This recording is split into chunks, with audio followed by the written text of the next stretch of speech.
Mr. Matata Tsedu, as well as media analyst Mr. Shoni Makari. Gentlemen, Happy New Year to both of you. Thank you so much for coming back. New Year to you too. New Year. Thank you so much. And of course, for the big hashtags of this week and this segment, we are joined by Mr. Dini Mekuto, SABC's very own digital news producer. Happy New Year to you too. I haven't seen you. Happy New Year to you too, Alicia. You look so well rested. I'm almost jealous. But do give us the biggest hashtags of this week, Dini. Which one was it?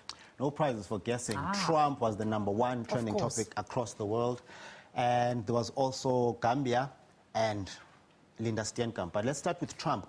From Friday, the inauguration, people were just talking about it. And we saw a lot of people viewing the videos that we had put up on our YouTube channel on SABC Digital News.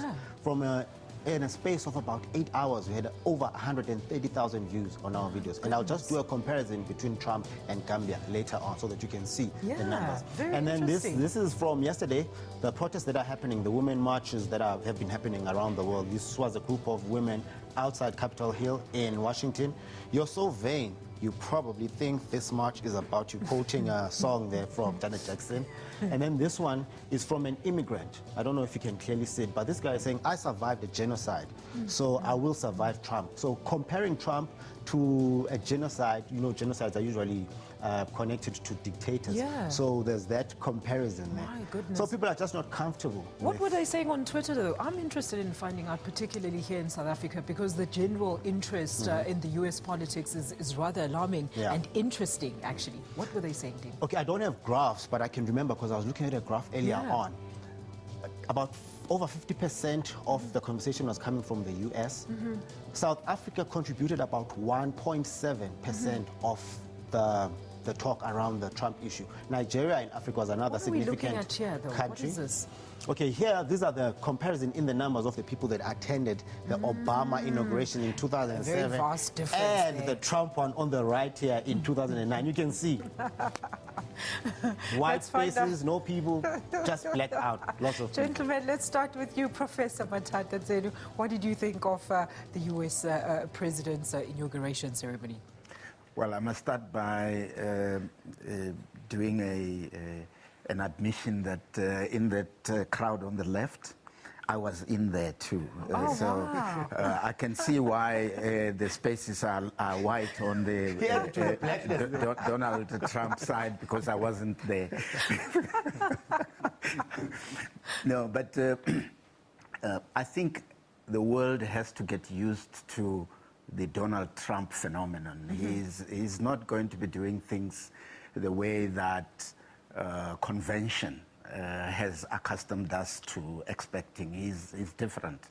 And we're going to be gasping every day about, was that said by the president? Was that done by the president? So even the fact that the pictures look different, he's not taking that. He says it's a lie. So, you know, Shoni, what did you think? Well, obviously, the Obama inauguration was a unique moment in U.S. history, so it's a no-brainer that obviously there were so many people there. This is also a unique moment in not just the U.S. history, but the global politics, because I'm pretty sure Donald Trump is going to change the way we see how the White House is run and how presidents actually interact. Absolutely. He's known, obviously, for his fondness for Twitter. Very few presidents actually talk to their people via Twitter, but perhaps that's something that we should all observe and learn something from. He's an unorthodox president. That's where we leave it. Dini, what else do you want to tell us about? Let's look at the Gambian inauguration there, which was, of course, he had to go and get inaugurated in neighboring Senegal, which was a rather worrying thing there. Yeah, but the most recent excitement around this issue is Jammeh leaving Gambia. So there's a tweet there from Jobe. He's saying Gambia's ex-president Jammeh has just arrived at airport dressed in his usual all-white, and he's about to leave for exile. So that's the conversation now people are talking about. They're excited. Finally, he's getting out. And there was another interesting tweet that I saw from Peter Ndoro. He was just comparing the issue of dictators and this one in Africa leaving after the pressure from the people saying maybe it's about time a certain dictator, no prizes for guessing who he was referring to, leaves, you know, but people need to take action and need to stand their ground. I think we know who that leader is. Shani, what are your comments on that issue? Very quick one. Well, it's obviously encouraging that other leaders in Africa, along with the line that, you know, we said we want to solve our own problems, where actually when something like that happens, we actually stand up and be counted and actually have an impact on real change. So that was very encouraging to see. What did you think? It was only when I saw Yahya Jammeh waving from inside the plane that I really believed that now the land of Kunta Kinte is going to be free.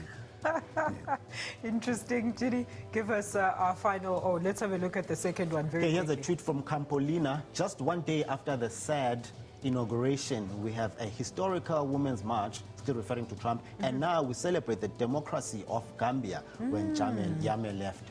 Yeah, well, it took him a whole day until Comparing the numbers on... he actually exited the office. Comparing the numbers on the SABC Digital News Platinum channel on YouTube, 130,000 views on the American inauguration and only 1,000 views on the Gambian issue. Well, what can we say? It seems that Trump was more interesting, more than the Gambian, presidential inauguration. Let's take a look at the next big hashtag. We're almost out of time, Dini. Linda Steenkamp, a lady who was in the back of a bakkie in a cage. This really had people fuming. If you remember, when we started the year on a racial note with the woman from Durban, just forgotten, Penny Sparrow. This year it's Linda Steenkamp. People are not happy. And what were some of the tweets? Do you have any tweets on this guy, Jang, says, I give no one a lift on my pickup ever. If employee sits in front, trouble with white folks. If at the back, all sorts of troubles, I guess, from the black people. Yeah, another issue of racism as we start the year again. I mean, how worrying is this, Professor Ted? The difficulty with the story is that you now have Linda saying it was her own decision. And her father saying, well, this is a different bus. We can't sit in front with a different bus, which means that it wasn't really her decision. It was the fact that it wasn't her bus. And that's the life in the rural areas. Very few things have changed in terms of relationships between white farm owners and their employees. Very interesting. Somebody was making a joke about it, saying that, the black man will sit in the back, meanwhile the dog is actually sitting in the front. I'm afraid we've run out of time, Dini, but do give us the URL where they can get all these stories you've been telling us about today. www.sabc.co.za/news, and on our YouTube channel you can go to SABC Digital News. All right, that's where you find all the information we've been talking about and all the breaking news and the current news leaders of the day. Let's take a quick ad break, and after that, a look at the ABSA report. What is the real story there? Find out shortly after this break.